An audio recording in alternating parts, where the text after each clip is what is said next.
Студент кезімде басынан өткерген оқиғаны әлі күнге дейін ұмыта алар емеспін. Ол тұста бірінші курста оқитын едім. Университетке жаңа түскен кезіміз. Бірінші курс студенттерінің бір-біріне қонаққа барып түн ұзақ әңгімелесетін әдеті бар емес пе? Бөлмеде екі қыз тұратын едік. Тағы бір құрбымыз басқа бөлмеде тұратын. Бір күні құрбымыздың қасындағы көршілері аяқ асты ауылдарына қайтып кетті де, құрбымыз жалғыз қалды. Кешке қарай ол бізді шайға шақырды.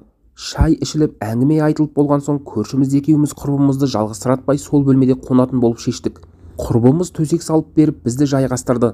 Ол өзінің төсегіне, ал көршіміз екеуміз бір төсекке жайғастық. Бірақ түн ортасына дейін көз ілмей әңгіме дүкен құрдық. Таңға жуық үшеуміз ұйықтап кетіппіз. Бір кезде тұншыққаннан оянып кеттім.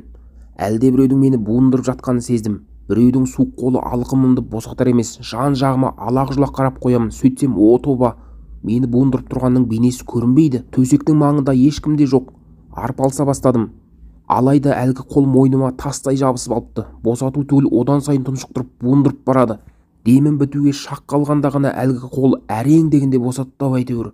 Не өңім не түсім екенін біле алмай дал болып төсегімде ұзақ отырып қалыппын. Есімді жинап, тілімді кәлимаға келтіріп түсім дейін десем, мені біреудің буындырған анық. Түсім болуы мүмкін емес. Олай болса, мені кім буындырды? Алайда алаңсыз ұйықтап жатқан екі құрбымнан басқа ешкім жоқ. Түсініксіз. Жын елес туралы ел аузынан естігенім болмаса, мұндай оқыс оқиғаны өз басынан өткермеппін. Не де болса елді алаңдатып үркітпей-ақ қояйын дедім. Оның үстіне құрбым осы бөлмеде тұрады емес пе? Шошып түнде ұйықтай алмай қалар деп шештім. Бірақ өзім таң атқанға дейін көз іле алмадым. Әлгі біреу қайтадан тап беріп буындыратындай болып көрінді. Таңғы 7-де құрбыларым да ұйқысынан оянды. Ойларында ештеңе жоқ. Жуынып шайынып таң асқа кірістік.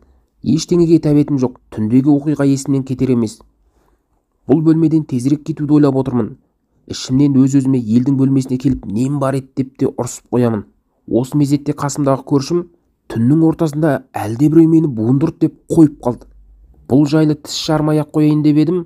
Ақыр айтылған соң мен де жасырып қайтем деп түйдім. Сөйтіп мені де белгісіз біреудің буындырғанын айттым. Осы бөлмеде тұратын құрбымның есі шықты.